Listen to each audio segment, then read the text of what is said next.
देश के हित में, गांव गरीब के उज्जवल भविष्य के लिए पूरी सत्यनिष्ठा से, किसानों के प्रति पूर्ण समर्पण भाव से,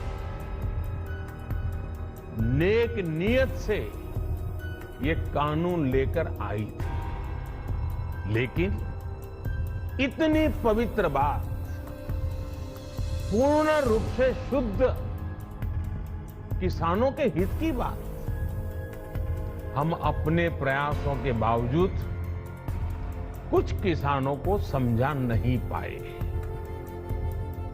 भले ही किसानों का एक वर्ग ही विरोध कर रहा था, लेकिन फिर भी ये हमारे लिए महत्वपूर्ण था।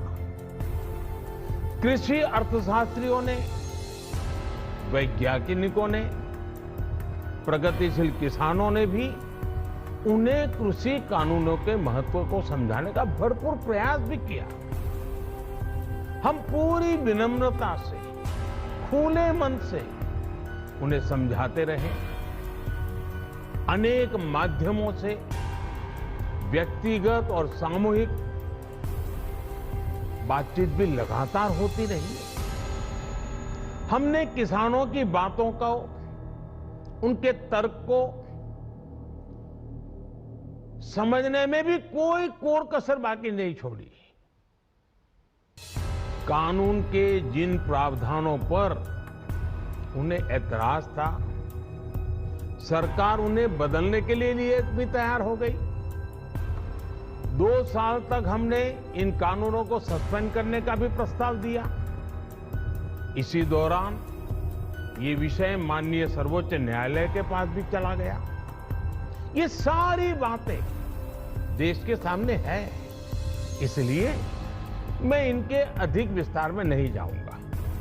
साथियों, मैं आज देशवासियों से क्षमा मांगते हुए सच्चे मन से और पवित्र हृदय से कहना चाहता हूं कि शायद हमारी तपस्या में ही कोई कमी रही होगी, जिसके कारण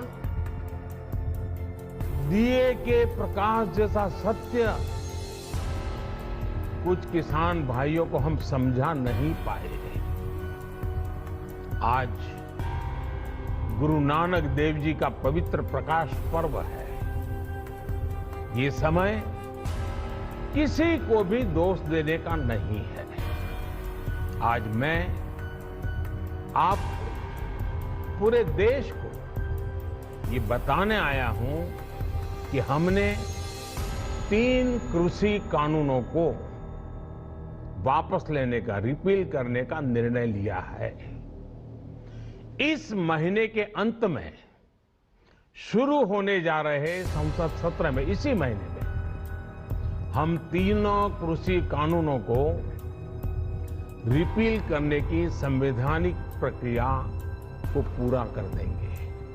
साथियों, मैं आज अपने सभी आंदोलनरत किसान साथियों से आग्रह कर रहा हूं, आज गुरु पर्व का पवित्र दिन है। अब आप अपने अपने घर लौटे, अपने खेत में लौटे, अपने परिवार के बीच लौटे। आइए एक नई शुरुआत करते हैं, नए सिरे से आगे बढ़ते हैं। साथियों, आज ही सरकार ने कृषि क्षेत्र से जुड़ा एक और अहम फैसला लिया है।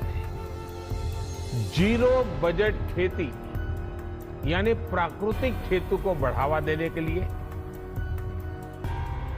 देश की बदलती आवश्यकताओं को ध्यान में रखकर क्रॉप पैटर्न को वैज्ञानिक तरीके से बदलने के लिए एमएसपी को और अधिक प्रभावी और पारदर्शी बनाने के लिए ऐसे सभी विषयों पर भविष्य को ध्यान में रखते हुए निर्णय लेने के लिए एक कमेटी का गठन किया जाएगा। इस कमेटी में केंद्र सरकार, राज्य सरकारों के प्रतिनिधि होंगे, किसान होंगे, कृषि वैज्ञानिक होंगे, कृषि अर्थशास्त्री होंगे। साथियों, हमारी सरकार किसानों के हित में काम करती रही है और आगे भी करती रहेगी।